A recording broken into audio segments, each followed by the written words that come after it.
Hey guys, this is Fanboy Phoenix, middle-aged gamers, coming to you. Wanted to do a video about the 2011 releases that we're looking forward to playing, and I'm just going to start off by saying we have a game coming out on January 18th called Little Big Planet 2 on the PS3, which Metacritic's already started releasing reviews of IGN scores, of GameSpot scores, of just Eurogamer, Name it. Game Informer. They're all giving it 9s. Some are giving it 10s. If you guys ever played Little Big Planet, it is pretty much a way to let you not only play a platform game, but to use your imagination and create things that you never would think about being able to create in a free-for-all customization game. Now, granted, Halo Reach has map editor, whatever you want to call it. Yeah, you got Forge. Mod Nation Racers has track creator. Gran Turismo 5 has track creator. Yep. Pretty much a lot of games are trying to give the gamer, instead of just multiplayer, online, campaign, they want to give them the freedom to create whatever they wanted to see in this game that wasn't in the final version. And it gives the gamer, I think I like this a lot because it actually gives the gamer more respect for what programmers have to do, which I have a high respect about. Oh, yeah. The time, the dedication. You're talking hours. I mean, you've got, hell, I mean, my brother, he works for or what used to be Bonfire Studios. Now it's owned by Zynga Dallas. But the work that he does, the hours that he spends up at the office, it's insane. It blows my mind. I mean, he's shown us both the programming that he has to do, and I have high respect for that. I mean, anybody that can be able to look at tens of thousands of lines of code and still be sane. I mean, it's a high accomplishment. I really commend him for that. I'm actually envious of that. But in a way, what Media Molecule wanted to do for the gamer when they released the first version of Little Big Planet was to give them a easier tool to be able to create whatever they wanted. And my God, gamers just went bananas over this. They created, last time I heard or read a review or an article about 3.5 million levels were created just on this first Little Big Planet game.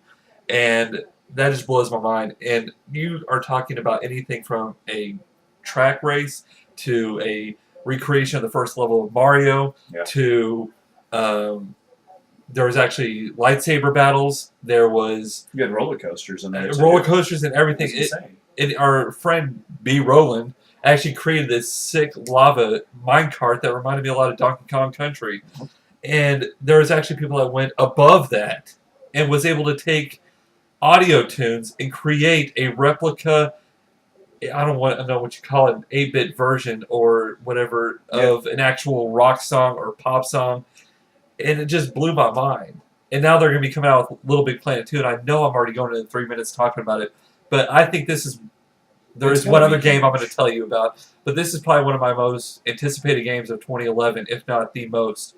And this new one... You picked up the Collector's Edition, didn't you? Yes, there will be an unboxing video. I did get the Collector's Edition, which comes with 2 bookends, a Sackboy plush doll, which, yeah, I'm a sucker. I don't care. I like dolls. And then it comes with 10 costumes, which consist of Ratchet and Clank, Gonzo from Muppets, Tron, I get Clue, some really kick-ass stuff. So anyways, one of the major improvements that they've made on Little Big Planet 2 is they've made you be able to create levels. So not only are you just playing through one level and then you get to the end and you're done, no, you actually go to a different area and you begin another level.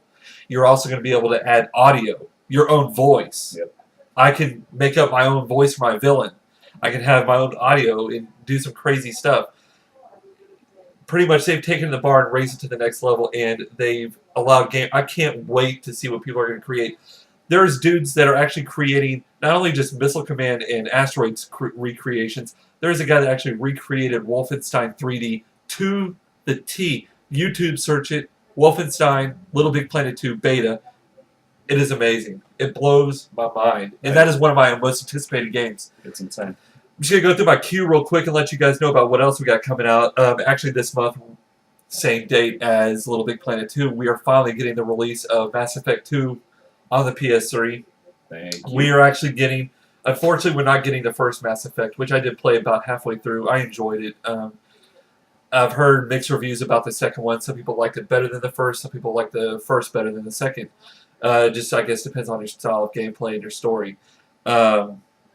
But we played the demo. They're actually using the Mass Effect 3 engine, which blew my mind. I don't know if you got a chance to play Phoenix yet, but the cinematics in it are just outstanding.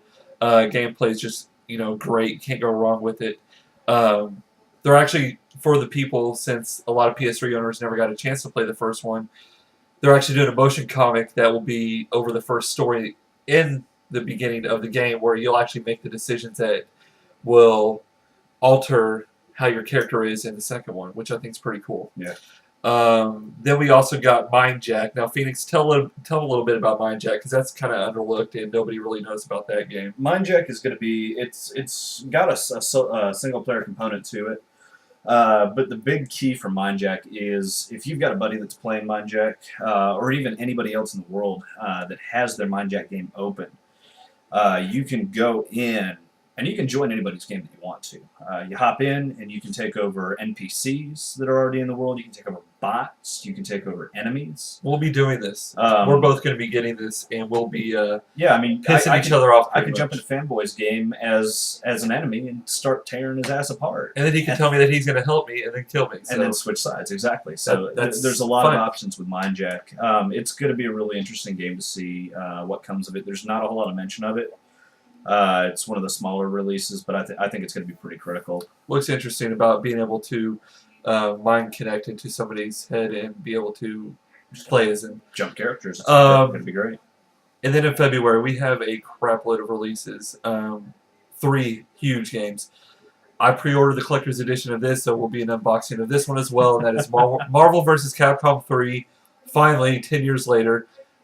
There's mixed reviews going on about this. Some people like it. Some people don't like the new animations. A lot of people are saying that the combat is slower. I say, I don't give a crap. I am excited about having Phoenix finally just announced in the game. Hager from Final Fight, that big old dude with the strap suspenders that just did pile drivers. It was hilarious. Yep. They better announce Cyclops. I will be pissed off if I don't get to do my optic blast and just tear up everything. But I'm getting Collector's Edition, which comes with a comic, 2 downloadable characters that will come out 4 weeks after, which is Jill Valentine and some other character, Zuma Garoth, I believe. Can't wait for that. Can't wait. PS3 360, take your pick. Yeah, multiplat. Killzone 3 and Bulletstorm, same day. 2 highly anticipated games. I have been trying to make a decision on where I'm going to stand when it comes to which game I'm going to play. I've already played through Killzone 2. I own Killzone 2. I actually think it's one of the better multiplayer games and first-person games as far as campaign goes. I cannot wait for Killzone 3. Yeah.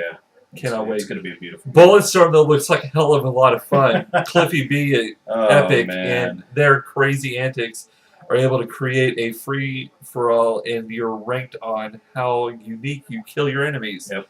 They actually had one, I think it was called Rectal Fire or something like that, where you actually had to point the gun at the dude's butt and shoot fire bullets into his butt to make him catch on fire. And yeah, I know it's not for the... It's a very graphic game. Yes, it's not for the faint of heart. It's not for children at all. Rated M. Therefore, do not buy it for your 16-year-old son or daughter. No. Don't. We are coming up on about 10 minutes. I want to let Phoenix talk real quick about Homefront. Yeah, we've got. Tell them about that. Homefront. I'm going to see if there's anything Homefront's going to be an interesting game. It's kind of a take on what would happen if China could actually get an army built up large enough, well, in time, to take over the U.S. On both the Pacific and the Atlantic fronts. A lot of multiplayer. Instead of having to earn your multiplayer perks, you will actually just purchase them with credits. So if you wanted to buy a tank, buy a tank in the middle of the damn game. It doesn't matter what level you are. Sweet. Okay. Real quick. Yeah, just, we got to wrap we got to wrap this up. Twisted Metal. Yes. Brink. Yes. We saw a demo of it at QuakeCon. Can't wait. Yakuza 4. Finally, where they're adding zombies. I think it's the last one. Mortal Kombat. Kratos. Woo! No More Heroes is coming from the Wii to the PS3. Cannot wait. Yeah. And Rage. Rage looks awesome. Yep. That's our 2011 lineup. Can't wait. Too many games. Cut it, man.